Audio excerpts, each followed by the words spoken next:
we saw the line clearly drawn again between the majority and the minority senators.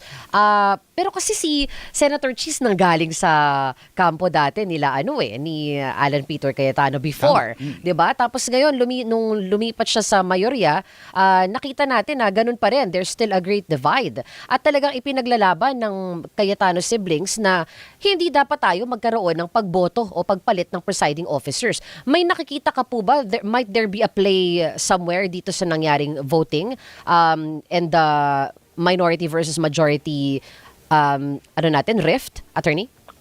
Well, honestly, it's hard to speculate kung para saan ba yung intention ng paglalaban dun sa presiding officer. I don't think it's a matter of personal dislike nila for Senator Cheese. On that note, magkaalyado naman si Senator Alan and si Senator Cheese nung 19th Congress. In fact, critical yung intervention ni Senator Alan nung 19th Congress para maibalik yung impeachment sa House na, if you remember, something na si Senator Cheese supported.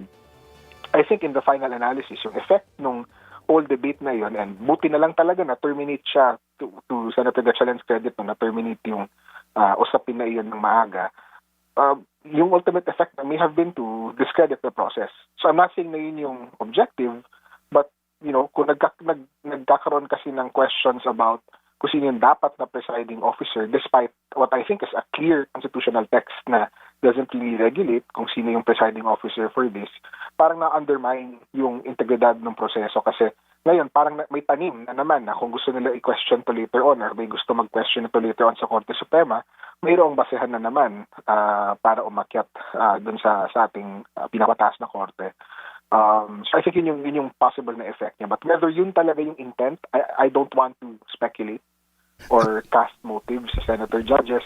I think we owe them some recognition na nanumpa sila na magiging politically neutral. So unless malinaw na umaalis sila or lumilihis sila from that commitment, then dapat try din natin tignan in the best light possible yung mga ginagawa nila sa Senado. Attorney Tamase, nabasa ko yung posisyon ninyo sa isang news platform na sinasabi ninyo tama yung ginawa ng Senate President or Presiding Officer Senator Win Gatchalian. Maaari nyo bang i-elaborate iyon?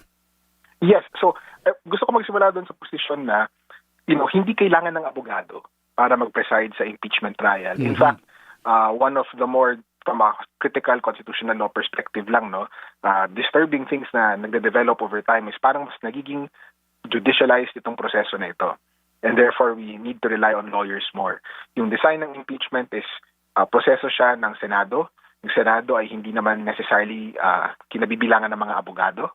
And therefore, dapat it should be possible for a layman, quote-unquote layman, non-lawyer to take charge of the proceedings. But all of that said, yung babalik tayo sa saligang batas.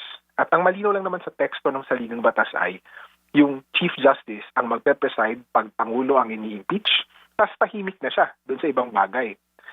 Bakit ganon? Kasi pag tinignan mo yung kasaysayan nitong impeachment, hinango natin yan or hiniram natin yung presiding officer provision yan directly from the United States. May dahilan sila kung bakit Chief Justice ang nagpe-preside sa impeachment trial ng presidente. Hindi siya dahil importante, pero dahil ng Senado sa Estados Unidos ay yung Vice President and therefore may personal na interest yung Vice President nila dun sa impeachment ng Pangulo kasi siya yung magsasucceed. So wala yung ganung na historical link sa atin, but meron tayong text and malinaw yung text na Pangulo lang yung pagpe-preside ng Chief Justice. Tapos tahimik na siya. No? So pag tinignan mo yung iba pang parts ng saligang batas, and isa sa mga tinuturo sa atin ay pag binasa mo yung saligang batas, kailangan basahin mo siya ng buo, yung iba pang provision. May isa pang provision doon na sinasabi na yung rules ng Senado, yung Senado rather, meron siyang kapangyarihan na mag-promulgate ng own rules of procedure niya to implement these provisions. Ibig sabihin nun, yung disenyo ng impeachment, ano yung proseso niya, potentially sino yung officers nung trial na yun, sa Senado na natin iniiwan. Hindi na siya pinapakialaman ng saligang batas. In line din yun dun sa isa pang provision sa saligang batas na yung Senate shall have the sole power to try and decide cases, which means malaki yung respeto na iniiwan natin sa Senado kung paano nila didisenyohin yung proseso nila. So certainly unusual ito. Hindi tayo nakakakita ng other instances na yung Pangulo ng Senado yung hindi nagpe-preside. per se over the proceedings of the Senate as a body, as a whole, but hindi ibig sabihin na unconstitutional siya. Yun. So siguro kung gusto niyo, banggitin lang mabilis ano ba yung nangyari dun sa debate kanina, yung framers na nabanggit ni Oo, Senator yung Alan debate at ni daw Senator sa Pia. Constitutional Convention na Opo, sinasabi. Tama. Dalawang mahalagang punto po doon na mabilis lang. Una, tumitingin lamang po tayo sa intent ng framers at sa debate ng Constitutional Commission kung hindi malinaw yung teksto. Kasi ang pinagbotohan po ng mamamayan noong February 2, 1987 ay yung teksto ng saligang batas, hindi yung debate ng framers. Oo. So ang hindi ko mahalaga actually, Civil Liberties Union versus Executive Secretary, itong 1980s case, late 1980s case, nililinaw doon na yung sinusunod natin yung intent ng ratifiers, yung intent ng mamamayan, yung intent ng framers. And in that light, yung teksto yung primarily expression ng intent nila. Kasi yun naman yung binasa nila, hindi naman nila binasa yung records ng Constitutional Commission. Pero pangalawa, pag binasa niyo po ng maigi yung framers discussion na iyon, wala po doon yung pagdebate actually kung sino yung Pangulo. Nagkaroon lamang po ng disagreement between, I think, si Chief Justice Davide eventually Chief Justice Davide and yung proponent, kung saan ultimately withdraw yung proposal na isingit doon na yung Senate President na mag-preside. So mahirap magbasa masyado from that small piece, parang spliced portion ng constitutional debate kasi hindi naman siya seriously in argument. And in fact, yung resolution was, sundin na lang natin yung dating provision. So yung sinasabi po na yung punto kasi may paglabag daw sa konstitusyon. Ano po yung tingin nyo doon? Well, I don't think labag, no? Kasi pinakamahalaga, I think yung punto naman is labag doon sa intent ng framers. And again, I don't think yun yung intent ng framers. In fact, mas intent ng framers na hayaan yung Senado dito sa proseso na ito, na hindi siya dapat i-micromanage, no? And expressed din in various provisions of the Constitution which suggest na yung Senado yung hari dito sa impeachment. Siya talaga yung magde-decide kung paano gagawin itong trial na ito. And by And I think- hari, Attorney Tamasa, ang ibig nyo sabihin, yung majority, kasi sila yung nagtatakda ng lahat, sila yung nagro-rule on every issue. Tama po ba yun? Well, in that sense, no, kasi even in the Senate's own rules, and yung rules ng Senado ay expression of its constitutional reading, no, yung pagbabasa niya mismo ng saligang batas, kapag may questions on procedure, bumabalik siya dun sa boto ng mayorya. And I think that's something to emphasize, na I don't think na de-delegitimize yung impeachment trial just because there are questions being laid out against yung presiding officer for two important reasons. Yung first is, yung sole power to try and decide, hindi siya nagre-rest sa Senate President. Nagre-rest siya constitutionally in the Senate. And yung Senate is a plenary body, which means siguro si presiding officer mahalaga yung role niya in the sense na siya yung unang nagde-determine ano ba yung objections, no? But ultimately, ang last power to decide sa objections is the Senate as a body. And it returns it to the principle na ang in charge sa impeachment trial is not the Senate President, it's the Senate as a whole. No, isa lamang yung Senate President, parang to facilitate the impeachment lang yan.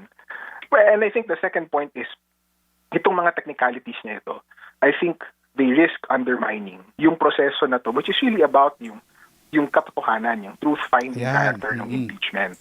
And ang delikado nga if we try to over-judicialize itong proseso na ito, parang gagawin natin na technical na korte, mawawala yung value nung public trial ng impeachment na supposed to be madali intindihin ng mamamayan to the point na hindi niya actually kailangan ng lawyers to explain the process. No? And yun yung delikado. Baka malihis tayo dun sa punto which is ano ba talaga yung katotohanan dito sa grounds na ito. So, Attorney Tamasi, sa punto po ninyo na anuman ang dapat gawin ng Senado ay para isulong yung paghahanap sa katotohanan. Sa tingin ninyo, kumbaga, saan ba mas maisusulong ito? Na sa isang presiding officer na abogado o sa isang presiding officer na hindi abogado, kagaya ng ini-insist nila na dapat yung Senate President lang ang pwede? I think may susulong siya yung process ng paghanap sa katotohanan doon sa presiding officer na in the Senate's best judgment ay makapagsusulong nun. So ayoko kasi sabihin na necessarily kailangan abogado or necessarily kailangan hindi. May great values ang pagiging hindi abogado. And in the particular character of Senator Win, no, kilala naman siya even nung mga hindi niya kasang-ayon o hindi niya kapartido na masipag. Nag-aaral siya for the Senate. No? And kita naman yun today in what happened today. So I don't think necessarily reliant siya on the lawyer versus the non-lawyer per se. But on that question, kung nakita niyo naman today, ang bilis nung ruling on objection. Actually, oo. Nung abogado yung nag-hold. And it's not because hindi yun kaya ng non-lawyer. But parang, siguro kung nag-train ka bilang abogado, parang may sixth sense eh. Alam mo na lang kung parang by default na itong rule na to pwede, itong rule na to hindi, ito proper, hindi, ito in order, ito hindi. So yung ganun, and if you have 92 trial dates, 92 witnesses, sabi kanina 10,000 exhibits, hindi ko alam kung totoo yun, no? But kung ganun kadami, kailangan medyo mabilis yung process of sifting through procedural objections. Otherwise, hindi tayo matatapos ng trial. And even yung pagtigil sa pag-escalate nung nagsasagutan na yung dalawang magkabilang panig, hindi po ba? So, mabilis na subside or na-diffuse, tama? Oo. Attorney, dahil nga po tapos na ang first day natin, tapos na yung administrative and the ruling parts of everything else, we can now proceed tomorrow sa pagsisimula na mismo ng trial proper. Ito yung tansya ko talagang madugo na, the start of the bloodbath na sinasabi ng Vice Presidente. What are you expecting come tomorrow, Attorney Pao? Well, ako interested ako honestly to see kung ano yung testimony na iyon. If you look at yung pre-trial submissions ng parties, kahit paano may pahapyaw, may explanation naman kung bakit nila ipepresenta itong testigo na ito. But in the meantime kasi iniwasan lang natin na naunahan kung ano yung dahilan kung bakit ipepresent siya. I think interesting yung strategy to choose the fourth ground, which is yung yung threat. Yung threat na ground. Ang pagpaliwanag, kung tama yung alala ko, ang pagpaliwanag ng prosecution doon ay, or ng House prosecutors doon ay yun kasi yung ebidensya na malinaw or madali siya patunayan.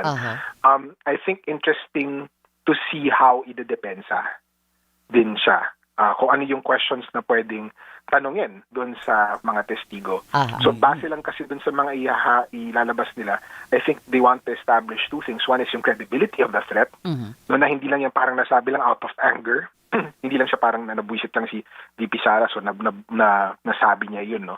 So una, they would want to establish yung credibility of the threat. Yung other is, they might want to establish pattern na, itong public officer na ito, pag sinabi niya ito, hindi yun dahil lang hindi lang niya nabanggit yun in jest, no? But nabanggit niya kasi consistent yung ganitong characterization of her personality, or of her character. Many of these things, kung korte to, hindi admissible, no? But hindi nga to korte, political process siya. So painting that narrative, yung whole picture na yun, is necessary to establish the case on the part of the prosecution na hindi na siya trustworthy of being not just the vice president but any public office.